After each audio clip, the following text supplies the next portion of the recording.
சாப்பாடு வைக்கல சாப்பிடல. என்னடி சொல்ற? இன்னமா சோறாக்கம் இருக்கா? உனக்கு ஆக்கி போறதுக்கு அவுச்சு கொட்டதுக்கு எங்க அப்பா உனக்கு கட்டி கொடுத்தா? நீ சொல்ற பூரா நான் கேக்குறேன். ஆனா நான் சொன்னா நீ எதுவும் கேட்க மாட்டே. ஏண்டி நீ நியாயமா சொன்னா நான் கேட்பேன். நீ அநியாயமா சொன்னா எப்படி கேட்க முடியும்? எது அநியாயமா? என் தம்பிக்கு ஒரு தங்கச்சியை கட்டி கொடுன்னு சொன்னா அது உனக்கு அநியாயமா தெரியுதா? ஏதோ சொந்த விட்டு போக கூடாதுன்னு பார்த்தேன். சொந்த விட்டு போயிருந்து பாக்குறியா இல்ல சொத்து விட்டு போயிருந்து பாக்குறியா? இங்க பாரு, ஒழுங்கு மரியாதை என் தம்பிக்கு ஒரு தங்கச்சியை கட்டி கொடுக்கல அப்புறம் ஒரு நாள் நிம்மதியா கஞ்சி குடிக்க முடியாது பாத்துக்க. அக்கா புருஷே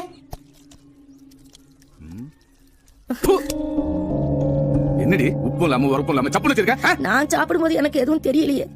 நீ சாப்பிடும்போது உன் கண்ணுக்கு எதுதான் தெரிஞ்சிச்சு? தின்னு குண்டாவரே தவிர இது வரைக்கும் உண்டான பாடு இல்லையே. ஒரு புள்ள பத்தி தர வக்கு இல்ல. மரியாதையான சொல்றதை கேளு. என் தம்பிக்கு உன் தங்கச்சியை கட்டி கொடுத்துரு. இல்லனா நான் ஒருத்தி இந்த வீட்டுல கல்யாணம் கட்டிட்டு கஷ்டப்படுறது பத்தாதுன்னு என் தங்கச்சி வேற உங்க தம்பிக்கு கட்டி கொடுக்கணுமோ? என் உயிரே போனாலும் என் தங்கச்சி இந்த வீட்டுக்கு வாக்கப்பட விட மாட்டேன். என்னது வாக்கப்பட விட மாட்டியா? அவ வாக்கப்படலனா நீ வாழ முடியாது பாத்துக்க. என்ன ஆளும் பேருமா சேர்ந்து என்ன அடிச்சு கொள்றதுக்கு திட்டம் போடுறீங்களோ? சொல்றதுக்கு 5 ஆடு திட்டம் வேற போறேன். பொண்ணு நாங்க தான் கட்டுவோம். இல்லன்னா பொண்ணு கேட்டு வர்றவன வெட்டுவோம்னு நட்டுக்கிட்டு நிக்கிறாங்க.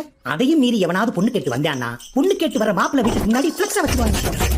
இல்லன்னா எதைக்கு ஒருத்தர தூக்கி போய் வச்சு குத்தி கோலா உள்ள விட்டுருவாங்க.